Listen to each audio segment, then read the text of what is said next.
Best case ever. Best case ever.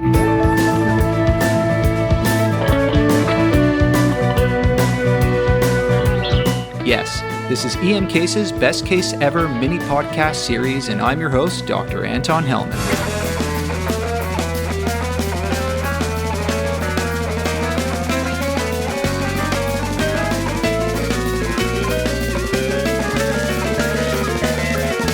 This month's Best Case Ever is by Dr. Richard Ward, a sickle cell disease specialist from Toronto General Hospital.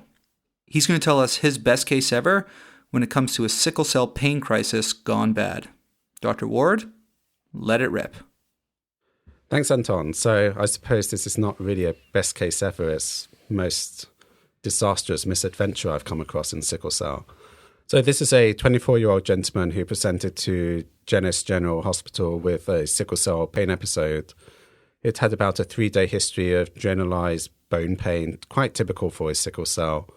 A little bit of a cough, a little bit breathless, but nothing that he really played up too much when he was interviewed by the emergency physician.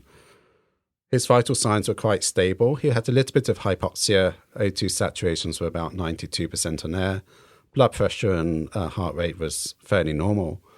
And the examination, he had a few crackles at the lung bases, but nothing particularly dramatic or concerning to the emerged physician.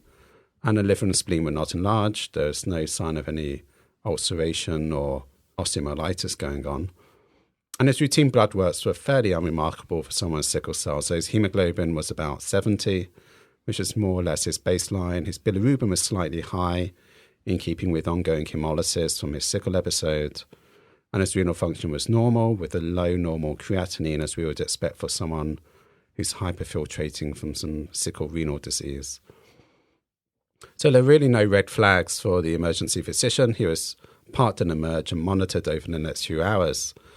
Now, unfortunately for him, this was not just a simple pain episode. This was an acute chest syndrome.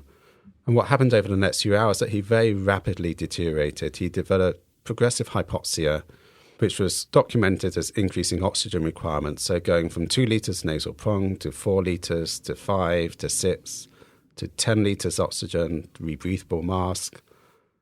His O2 saturation was always documented as 100% because he was on ever-increasing amounts of supplemental oxygen, becoming a bit more breathless, a bit more chest pain, becoming a bit drowsy, and it wasn't sure whether that was due to his opiates he was receiving for the pain or not. His chest x-ray on presentation was normal, and the next day when it was repeated, it was still normal.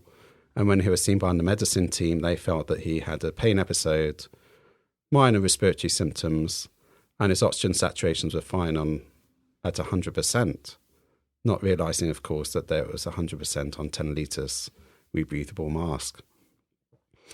And over the course of the next 24 to 36 hours, he continued to deteriorate.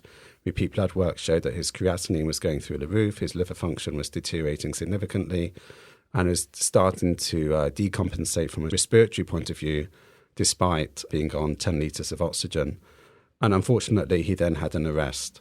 And it was only at the peri-arrest that they did a chest x-ray that showed an infiltrate, and they realised that all along he was probably developing an acute chest syndrome with progressive hypoxia, and really this had been overlooked as a differential diagnosis because of the lack of focus on his increasing oxygen requirement need and the lack of significant x-ray findings and really quite subtle clinical examination of the chest.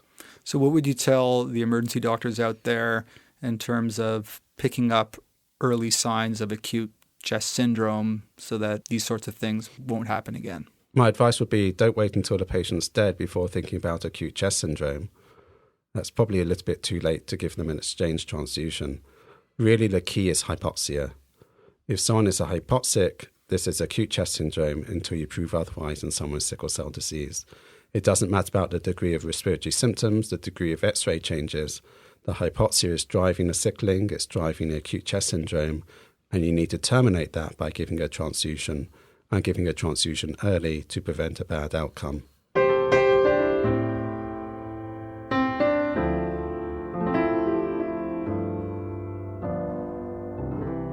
So the take-home point here is that any patient who presents with sickle cell disease who has a change in their respiratory status, even if it's just subtle, think about acute chest syndrome, which classically presents with a big infiltrate on the chest x-ray, but in this case, as you can see, they can be really subtle. Respiratory symptoms equals acute chest syndrome until proven otherwise. And to learn more amazing pearls and pitfalls when it comes to sickle cell disease in the emergency department, stay tuned for our next episode with Dr. Ward as well as with Dr. John Foote. So until next time, take it easy.